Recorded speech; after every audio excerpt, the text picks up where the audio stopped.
नमस्कार, आप देख रहे हैं मध्य प्रदेश छत्तीसगढ़ का बुलेटिन और मैं हूं आपके साथ स्मिता सिंह। बुलेटिन की शुरुआत करते हैं बड़ी खबरों के साथ। खबर रायपुर से है, जहां मुख्यमंत्री भूपेश बघेल की अध्यक्षता में कैबिनेट मंत्रियों की बैठक हुई, जिसमें कई महत्वपूर्ण फैसले बाहर निकलकर सामने आए हैं, जो कि मंत्रिपरिषद की बैठक में 29 बिंदुओं पर फैसले लिए हुए। इसमें मुख्य रूप से शासकीय कर्मचारियों के डीए में 5% की वृद्धि की गई है और वहीं बिरनपुर मैं आपको बता दें कि घटना से संबंधित परिवारों को शासकीय नौकरी देने की घोषणा की गई है।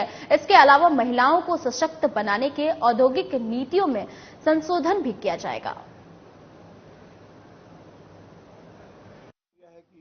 पशु चिकित्सक सहायक इनके प्रमोशन के लिए जो अर्हता है, तो उसमें केवल 8% लोगों को प्रमोशन दिया जाता है। अब उसमें छूट प्रदान कर दिए हैं और एक बार के लिए कि जो 8% का जो सीमा है उसको एक बार के लिए शिथिल किया जाए। छत्तीसगढ़ निजी विश्वविद्यालय विधेयक 2023 का भी अनुमोदन हुआ है और रायपुर में देवांगन समाज की तरफ से एक देवांगन कल्याण समाज की भूमि थी सामाजिक भवन बनाने के लिए, तो उसमें भी प्रब्याजी में छूट देने का निर्णय लिया है। भारत सरकार रक्षा मंत्रालय चकरभाटा बिलासपुर में 1012 एकड़ जो भूमि थी उसके लिए उन्होंने राशि जमा की थी। अब वो भूमि लेना नहीं चाहते, इसलिए वो राशि उनको वापस करने का निर्णय लिया है। राजीव गांधी ग्रामीण भूमिहीन कृषि मजदूर न्याय योजना के क्रियान्वयन में भी दिशा निर्देश में संशोधन का प्रारूप का अनुमोदन किया गया है और स्क्रैपिंग पॉलिसी पुराने वाहनों के स्क्रैपिंग पॉलिसी के बारे में करों में कितना रियायत है उसके बारे में भी निर्णय लिया है। रायपुर में प्रदेश कांग्रेस कमेटी ने प्रेस वार्ता रखी, जिस पर उन्होंने प्रधानमंत्री नरेंद्र मोदी के आगमन पर उनसे 21 सवाल पूछे। ये सारे सवाल ज्वलनशील मुद्दों से जुड़े हुए थे और जिसमें प्रदेश से लेकर भारत तक की बात यहां तक कांग्रेस कमेटी ने कही है। और कांग्रेस ने कहा है कि बीजेपी सरकार ने 100 दिन में महंगाई कम करने का वादा किया था, लेकिन अभी तक कम नहीं हुई है और साथ ही 15 से 15 लाख रुपए जनता के खातों में डालने की बात कही गई थी और वह भी अभी तक पूरा नहीं किया गया है। और ऐसे ही कई सारे सवाल कांग्रेस ने पूछे हैं। देश के यशस्वी प्रधानमंत्री श्री नरेंद्र मोदी जी कल छत्तीसगढ़ आ रहे हैं। छत्तीसगढ़ की जनता की ओर से, देश की जनता की ओर से कांग्रेस पार्टी ने प्रधानमंत्री जी से कुल 21 सवाल पूछे हैं। ये सवाल देश के संदर्भ में है। ये सवाल प्रधानमंत्री जी ने जो वादा किया था 100 दिन में महंगाई कम करने का, युवाओं को रोजगार देने का, किसानों की आय दुगनी करने का, विदेशों से काला धन लाने का, उस संदर्भ में सवाल है। ये सवाल रोजगार के संदर्भ में है। ये सवाल छत्तीसगढ़ की अस्मिता से जुड़ा हुआ सवाल है। हमें पूरा भरोसा है कि प्रधानमंत्री जी इन 21 सवालों का जवाब देंगे। छत्तीसगढ़ आने के पूर्व इन सवालों को हम इसलिए उनके सामने रख रहे हैं ताकि छत्तीसगढ़ की धरा पे प्रधानमंत्री जी जो वादा किए थे हर के खाते में 15-15 लाख लाने का, उसके बारे में भी प्रधानमंत्री जी अपनी सफाई दे सकें। हमारे मुद्दों को, हम उनके मुद्दों को हाईजेक नहीं कर रहे हैं। ये भूपेश बघेल की, उनकी नीति की बड़ी जीत है कि 15 साल जिन्हें छत्तीसगढ़ महतारी की याद नहीं आई, जिन्हें छत्तीसगढ़ संस्कृति की याद नहीं आई, जिन्हें छत्तीसगढ़ के खान पान की याद नहीं आई, जिन्हें भाषा गान की याद नहीं आई, जिन्हें ममतामयी महतारी कौशल्या की याद नहीं आई, वो सब आज छत्तीसगढ़ महतारी की याद कर रहे हैं। खबर रायगढ़ से है, जहां छत्तीसगढ़ सर्व विभागीय संविदा कर्मचारी महासंघ और छत्तीसगढ़ प्रदेश स्वास्थ्य कर्मचारी संघ इकाई रायगढ़ ने अपनी मांगों को लेकर मिनी स्टेडियम में रैली निकाली और शहर के प्रमुख चौक चौराहों से होते हुए कलेक्टर कार्यालय रायगढ़ पहुंचे, जहां मुख्यमंत्री भूपेश बघेल के नाम डिप्टी कलेक्टर शिव कुमार कंवर को ज्ञापन सौंपा गया है। हम लोग 3 जुलाई से भी अनिश्चितकालीन हड़ताल पर बैठे। हम लोग का एक सूत्री मांग है नियमितीकरण। 3 जुलाई 2018 को जब हम लोग धरना आंदोलन कर रहे थे तो माननीय भूपेश बघेल जी, टीएस सिंहदेव जी और कांग्रेस के कई बड़े नेता हमारे मंच पे आए और उन्होंने कहा था कि हम यदि सरकार में आते हैं तो 10 दिवस के भीतर आप लोगों को नियमित कर देंगे करके। पूरे हमारे कर्मचारी साथियों ने पूरा सहयोग किया सरकार बनाने के लिए। उसके बाद जब वो सरकार बन गई तो माननीय भूपेश बघेल जी को हमने अपने मंच पे बुलाया था। 14 फरवरी 2019 को उन्होंने हमारे मंच पे आके कहा था इस समय हमारा बजट का टोटल हिस्सा हम किसानों को दे दिए हैं, तो इस बार आप लोग का नहीं कर पा रहे हैं, लेकिन अगले साल वो आप लोगों का होगा करके। तो 10 दिन निकल गए, फिर 2019 के बाद 1 साल निकल गए, उसके बाद भी सरकार ने हमारे लिए कुछ नहीं किया। आज हमारी एक ही मांग है, नियमितीकरण की मांग, जो पिछले 5 साल से लंबित है। भूपेश सरकार ने जब कांग्रेस की गवर्नमेंट नहीं आई थी, जब भाजपा की सरकार थी, जब हम इसी चीज के लिए, नियमितीकरण के लिए ही जब अपने हड़ताल पर थे, हमारे आंदोलन में थे, तब उन्होंने हमारे ही मंच में आकर घोषणा किया था कि जब हमारी सरकार बनती है तो हम 10 दिन के भीतर में हम आपको नियमित करेंगे। लेकिन अभी तक 5 साल हो गए, उनके काम में जू तक नहीं रेंग रही है। हम इतने बार उनसे मांग कर चुके हैं, लेकिन अभी तक उनके द्वारा किसी प्रकार की घोषणा नहीं की गई है। और अभी जो न्यूज मिली है कैबिनेट की बैठक, उसमें सिर्फ रेगुलर कर्मचारियों के 5% महंगाई भत्ता बढ़ाया गया है। तो अभी तक उनके दिमाग में अनियमित कर्मचारियों के लिए कुछ भी नहीं है। तो आज से हम ये घोषणा कर रहे हैं कि हम वैसे भी अनिश्चितकालीन हड़ताल पे बैठे हुए हैं, और जब तक हमारी मांग पूरी नहीं होगी, जब तक हमको नियमित नहीं किया जाएगा, तो हम अपने हड़ताल से, अपने आंदोलन से वापस नहीं आएंगे। चाहे उसके लिए हमको जो भी कीमत चुकानी पड़े, हम कीमत चुकाएंगे। आज छत्तीसगढ़ प्रदेश स्वास्थ्य कर्मचारी संघ शाखा रायगढ़ की तरफ से अपनी 24 सूत्री लंबित मांगों पर माननीय मुख्यमंत्री छत्तीसगढ़ शासन को ज्ञापन दिया गया है। और इसी प्रकार छत्तीसगढ़ सर्वविभागीय संविदा कर्मचारी महासंघ की ओर से भी अपनी माननीय मुख्यमंत्री छत्तीसगढ़ शासन को नियमितीकरण किए जाने के संबंध में ज्ञापन दिया गया है। और इनको बजट में जल्द शामिल करने के लिए, जो भी बजट सत्र है, तो उसमें शामिल करने के लिए अनुरोध किया गया। खबर रायगढ़ से है, जहां शहर में हो रही लगातार चोरी पर कोतवाली पुलिस ने 5 आरोपियों को गिरफ्तार कर लिया है, जिसमें एक महिला भी है। और आरोपियों के कब्जे से नकदी समेत करीब 5,20,000 की सोने चांदी के जेवरात भी बरामद की गई है। वहीं इन आरोपियों ने 11 अपराधों का खुलासा किया है।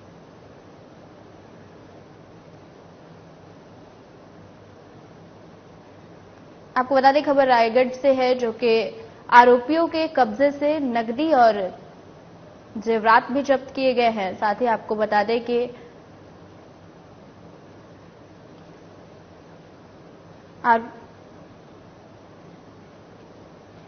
एकमा में कई स्थानों पे, जैसे कि सिद्धिविनायक कॉलोनी में कई घरों में चोरी हुई थी, जिसके बाद से एसएसपी सर का ये कड़े निर्देश थे कि जो आदतन चोर हैं या ऐसे जो पहले चोरी के अपराध में संलिप्त रहे, ऐसे लोगों से कड़े तौर पे पूछताछ की जाए। इसी क्रम में एडिशनल एसपी सर के निर्देशन में सीएसपी अभिनव उपाध्याय के नेतृत्व में यहाँ टीआई की कोतवाली की टीम ने आदतन बदमाशों से कड़े पूछताछ की, जिस पर कि यह मामला सामने आया है कि कोतवाली के 11 अपराधों में, जो कि चोरी से संबंधित थे, उसमें संलिप्त थे 5 आरोपियों की गिरफ्तारी हुई। सोने चांदी के सामान है और कुछ अन्य सामान है, जो इन्होंने कई जगह पे लगभग 11 अपराधों में चोरी के सामान इनसे जब्त किए गए। खबर जगदलपुर से है, जहां छत्तीसगढ़ के एंटी करप्शन ब्यूरो ने एक विकासखंड शिक्षा अधिकारी राजेश उपाध्यक्ष के ऊपर छापा मारा है। और वहीं खबरों के अनुसार यह अधिकारी दरभा में पदस्थ है और बताया जा रहा है कि एसीबी की टीम ने सुबह 5 बजे बीओ के घर पर दबिश दी और टीम ने बीओ के घर दस्तावेजों की जांच की है। और बता दें कि इस छापेमारी का कनेक्शन आय से अधिक संपत्ति और भ्रष्टाचार मामले में फंसे अशोक चतुर्वेदी से जुड़ा हुआ बताया जा रहा है।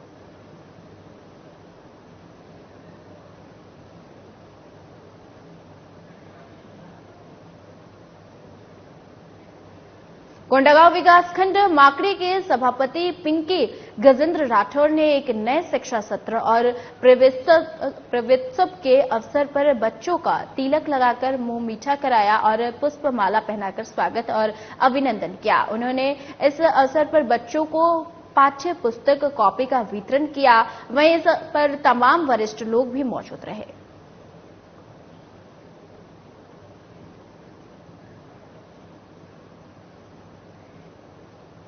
रायपुर में प्रधानमंत्री मोदी के आगमन के पहले बीजेपी ने बाइक रैली निकाली है। वहीं आगमन पर उत्साह आयोजन को लेकर बैठकों का दौर भी रायपुर में जारी रहा। और आपको बता दें कि जहां रायपुर के साइंस कॉलेज मैदान में मोदी की बड़ी आमसभा होने जा रही थी, जिसमें 2 लाख लोगों के पहुंचने का अंदाजा है।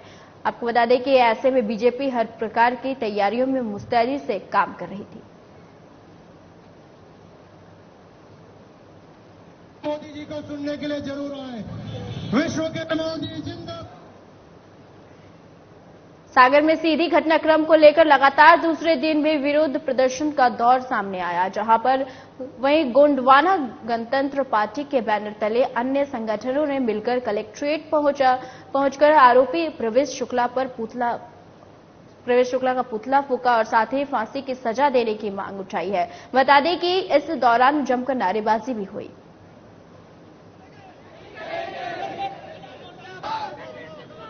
आज जो प्रदर्शन किया गया है, ये सीधी जिले में जो घटना हुई है एक आदिवासी युवक के ऊपर, प्रवेश शुक्ला नामक व्यक्ति ने पेशाब कर दिया, उसके विरोध में हम लोग ये प्रदर्शन कर रहे हैं और ज्ञापन सौंपने आए। क्या मांग है आपकी? हम लोगों की मांग है कि जो पीड़ित व्यक्ति है उसको 50 लाख रुपए का मुआवजा दिया जाए, है ना, और एक परिवार में एक व्यक्ति दी जाए सरकारी। अब तक की जो सरकारी प्रक्रिया रही है इससे आप लोग संतुष्ट हैं?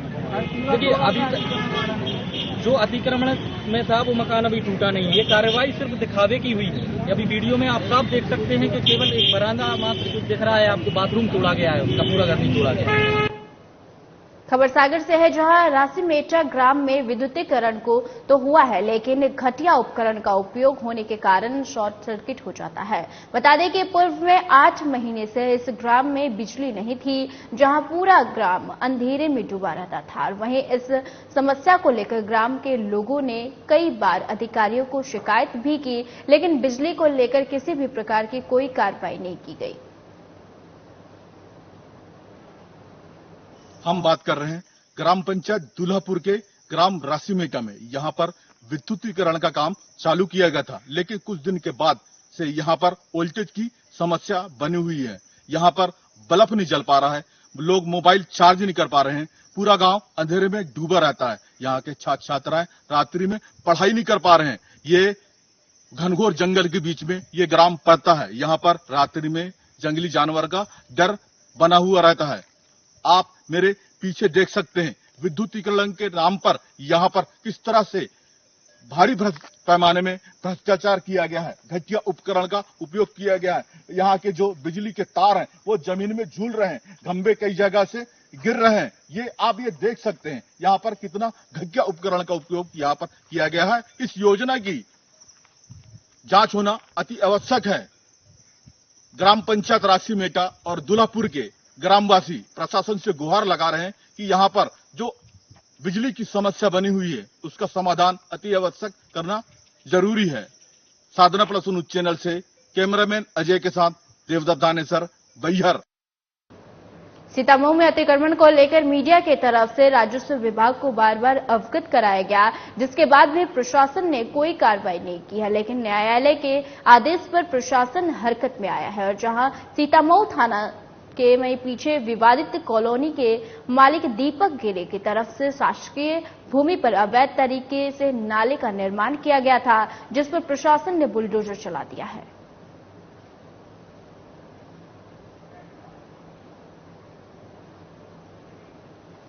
इन दिनों देश और प्रदेश में अनाज से लेकर सब्जियों के दाम में जिस तरह से बेतहासा वृद्धि हो रही है, उससे आम जनता कहीं न कहीं काफी परेशान है। हर परिवार को बढ़ती महंगाई से अतिरिक्त भार पड़ रही है और कुछ खाद्य सामग्री और मसालों के रेट में वृद्धि आश्चर्यजनक ढंग से हुई है, जो कि महंगाई ने असाधारण परिवार का कमर ही तोड़ दिया है और खाने पीने से लेकर हर चीज में रोजाना बढ़ोतरी हो रही है, जिससे अब एक साधारण परिवार के लिए घर चलाना भी मुश्किल हो गया है, जिसके विरोध में आम आदमी के पदाधिकारी और कार्यकर्ताओं ने ज्ञापन देते हुए जल्द से जल्द महंगाई पर काबू पाने के लिए आवश्यक कदम उठाने की अपील की है, ताकि आम लोगों को राहत मिल सके। देखिए, देश के अंदर जिस तरह से महंगाई बढ़ी है, दूध से लेके दही से लेके जो डेली खाने की चीजें हैं, सब्जियां 120 रुपए का टमाटर आज हम देख पा रहे हैं पहुंच गया।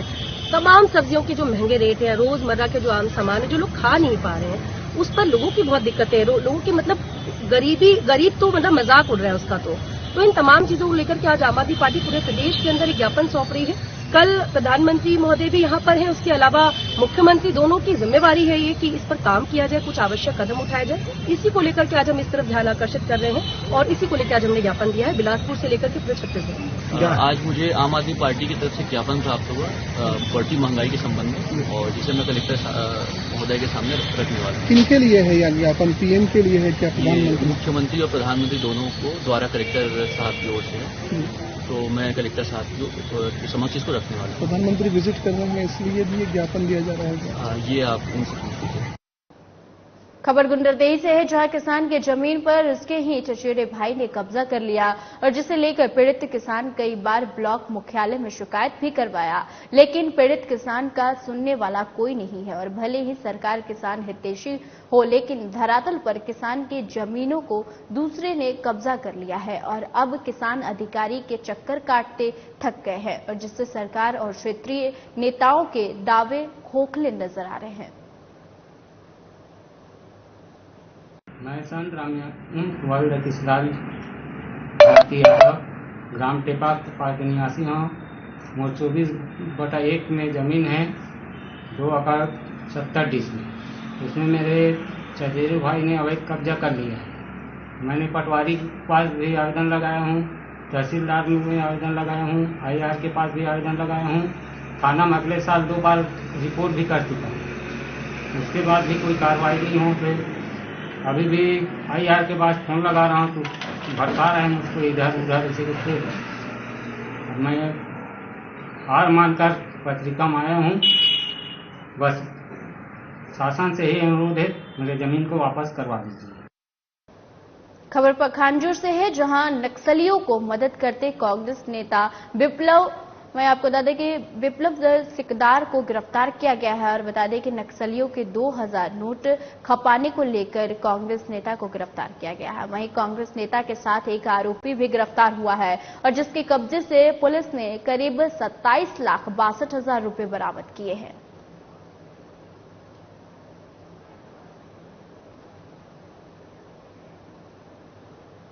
खबर बहर से है, जहां भंडेरी से पाथरी जाने वाला मार्ग की पुलिया पहली बरसात पे ही एक तरफ से टूट चुकी है। और बता दें कि ये बहर का दक्षिण बहर क्षेत्र का है और जहां इस क्षेत्र में निर्माण कार्य के नाम पर भारी पैमाने पर भ्रष्टाचार के आरोप लग रहे हैं।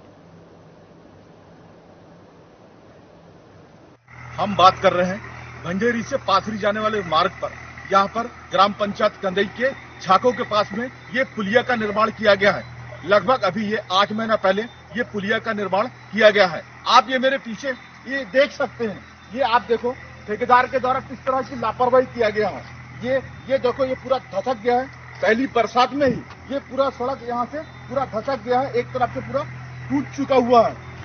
ये साउथ बैयर है, यहाँ पर लोग भारी पैमाने में भ्रष्टाचार करते हैं। ये भ्रष्टाचार का समंदर समझकर यहाँ पर लोग मगरमच्छ बनकर पिछला रहे हैं। यहाँ पर आप ये देख सकते हैं, यहाँ पर इस सड़क के लिए लाखों करोड़ों रुपए खर्च किए प्रशासन ने, लेकिन उसके बावजूद भी ये पहली बरसात में भ्रष्टाचार की पोल खोल के रख चुका है। इसकी जांच होना अति आवश्यक है। साधना प्लस न्यूज चैनल से कैमरामैन अजय के साथ देवदत्त थानेसर बैहर।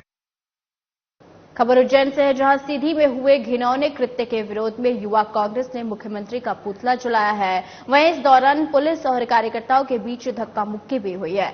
जानकारी के मुताबिक मध्य प्रदेश के सीधी में एक बीजेपी नेता की तरफ से आदिवासी के साथ किए गए घिनौने कृत्य पर पूरे प्रदेश में तीखी प्रतिक्रिया और निंदा हो रही है, जिसके लिए जगह जगह धरना प्रदर्शन किए जा रहे हैं।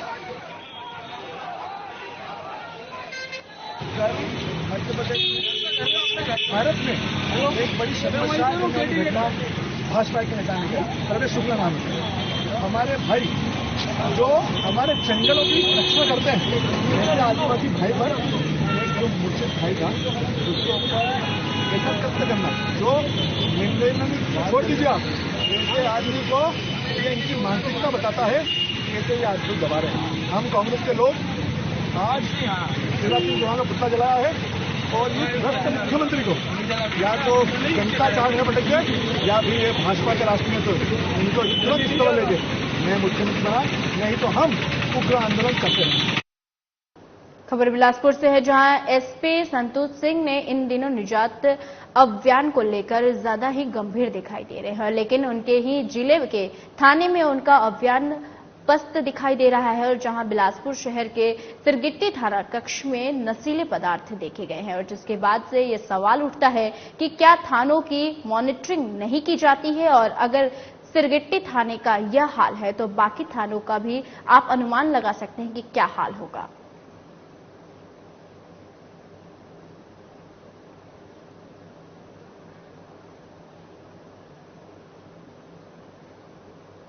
खबर चंद्रावतीगंज से है, जहां हाई स्कूल के पास बिजली के तार टूटने की वजह से एक भैंस और एक भैंस के बच्चे के करंट लगने से मौत हो गई। और बताया जा रहा है कि यहां पर आए दिन तार टूटते रहते हैं, लेकिन अधिकारी कोई ध्यान नहीं दे रहे हैं। और जबकि यहां पर स्कूल और प्राथमिक स्वास्थ्य केंद्र है, जहां पर लोगों का और बच्चों का आना जाना लगा रहता है।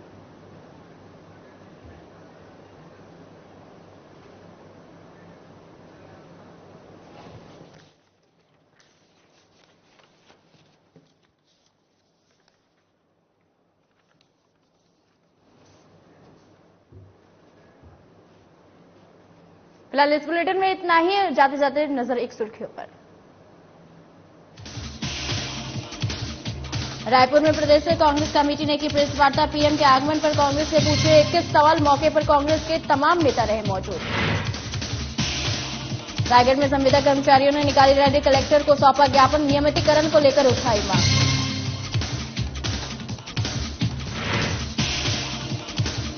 रायगढ़ में लगातार हो रही चोरी में 5 आरोपी गिरफ्तार। आरोपियों के कब्जे से नकदी और पैसे बरामद और सभी को भेजा गया जेल। रायपुर में सीएम की अध्यक्षता में कैबिनेट की बैठक। 29 बिंदुओं पर हुए फैसले। औद्योगिक नीतियों में किया जाएगा संशोधन। और सागर में ग्रामीण बिजली की समस्या से परेशान। कई बार कर चुके हैं शिकायत, अधिकारी नहीं कर रहे कोई सुनवाई।